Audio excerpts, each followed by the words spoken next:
অপেক্ষা করেছেন। আপনাদের সবাইকে অভিনন্দন এবং সংগ্রামী শুভেচ্ছা গণ অধিকার পরিষদের পক্ষ থেকে। আপনারা জানেন, গণ অধিকার পরিষদ মানুষের অধিকার প্রতিষ্ঠায় 2018 সালে কোটা আন্দোলনের মধ্যে যেটি জন্ম হয়েছিল, বিন্দু থেকে যে সিন্ধু রূপান্তরিত হয়েছে, আজকে সারা বাংলাদেশে গণ অধিকার পরিষদের যে জোয়ার বইছে তার ধারাবাহিকতায় চরপেশন জিন্নাগর 4 নম্বরের আজকের যে অনুষ্ঠান আপনারা এখানে উপস্থিত হয়েছেন, সবাইকে আমি আব্দুল্লাহ মামুন গণ অধিকার পরিষদ লালমোহন পৌর শাখার পক্ষ থেকে আবার একবার সংগ্রামী শুভেচ্ছা এবং সালাম। আসসালামু আলাইকুম। এই মুহূর্তে আমাদের মাঝে উপস্থিত আছেন গণ অধিকার পরিষদ ভোলা জেলার সদস্য সচিব জনাব আতিকুর রহমান আবুত, আর উপস্থিত আছেন চরপেশন উপজেলার সম্মানিত আহ্বায়ক এসটিআই মাসুদ চৌধুরী, উপস্থিত আছেন সদস্য সচিব সোহেল শিকদার সহ যারা নব্য কমিটির আহ্বায়ক এবং কমিটিতে যারা রয়েছেন তাদের সবাইকে অভিনন্দন এবং শুভেচ্ছা। আসলে কথা বলে অনেক কিছুই বলতে হয়। গণ অধিকার পরিষদ সম্পর্কে আপনারা এই মুহূর্তে অবগত হয়েছেন। গত 17 বছরে সারা বাংলাদেশের মানুষ যে সাংবিধানিক অধিকার, ভোটাধিকার এবং মৌলিক অধিকারগুলো থেকে বঞ্চিত ছিল, তাদের সেই কাঙ্ক্ষিত অধিকার ফিরিয়ে দেওয়ার লক্ষ্যে গণ অধিকার পরিষদ সারা বাংলাদেশে কাজ করছে। আমাদের কি ত্যাগ রয়েছে তা নতুন করে বলার কিছু নেই। আমার দলের নেতা চতুর্থ প্রজন্মের আইকনিক ফিগার এবং তরুণ প্রজন্মের রাজনৈতিক আইডল জনাব ভিপি নুরুল হক নুরের কি ত্যাগ রয়েছে তা আপনারা জানেন।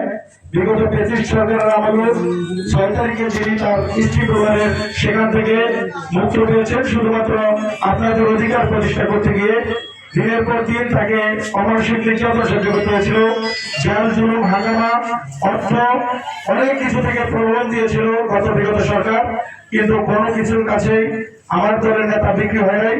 আমরা বিশ্বাস রাখি গণ অধিকার পরিষদের যারাই এখানে আছে স্রোতের বিপরীতে দাঁড়িয়ে তাদের লোভ লালসার উত্তর উঠে জনগণের ন্যায় প্রতিষ্ঠা করার জন্য তারা কাজ করে যাচ্ছেন।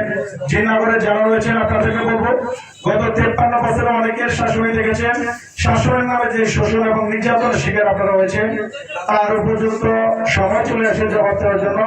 আপনাদের বিবেকের কাছে যাকে স্বচ্ছ, ন্যায় এবং জনগণের পক্ষে কাজ করার মতো যে মানুষগুলোকে দেখবেন, দল মত নির্বিশেষে আমরা চাইব সেই মানুষগুলোকে আপনারা তাদের সাথে থাকবেন। কেননা ব্যক্তি অনেকে অনেক নামের উপর দিয়ে তারা শোষণ নির্যাতন চালিয়েছে। সেই নির্যাতন শোষণের দিন শেষ। 5ই আগস্ট ছাত্র জনতার যে অভ্যুত্থানের 100 রক্তের বিনিময়ে দ্বিতীয় স্বাধীনতা এসেছে, সেই স্বাধীনতার এই প্রান্তিক লগ্নে আমি তাদেরকে স্মরণ করছি। সেই বীর শহীদদের যারা আত্মত্যাগ করেছিলেন আপনাদের মুক্তির জন্য এবং একই সাথে যারা আহত হয়েছেন তাদের সুস্বাস্থ্য এবং দীর্ঘায়ু কামনা করছি। আমরা চাইব জিন্নাগরের যারা আপনারা রয়েছেন এখনই উপযুক্ত সময় দল ছাড়া না হয়ে অন্যায়ের বিরুদ্ধে রুখে দাঁড়ানোর জন্য আপনারা গণ অধিকার পরিষদে আসবেন। এবং আমি চাইবো আপনাদের ভীষণ একটি হওয়া উচিত, হয় এবার নয় নেবার। মুক্তির জন্য এবারই আপনাকে সিদ্ধান্ত নিতে হবে আপনারা কার পক্ষ নেবেন। বক্তব্য দীর্ঘায়িত করবো না, যেহেতু এখানে অনেক বক্তারা রয়েছেন। সময় স্বল্পতার জন্য আমি আব্দুল্লাহ মামুন এই মুহূর্তে চতুর্থ প্রজন্মের আইকনিক ফিগার এবং গণমানুষের আইডল, রাজনৈতিক আইডল জনাব ভিপি নুরুল হক নুরের পক্ষে আপনাদের উদাত্ত আহ্বান জানাচ্ছি। আপনারা গণ অধিকার পরিষদে জিন্নাগরে যারা রয়েছে তাদের হাতকে শক্তিশালী করার জন্য, তাদের দিক নির্দেশনায় শোষণ মুক্ত আগামীর সুন্দর একটি বাংলাদেশ গড়ার জন্য তাদেরকে সহযোগিতা করবেন। এই বলে আমি আব্দুল্লাহ মামুন বিদায় নিচ্ছি। ধন্যবাদ সকলকে।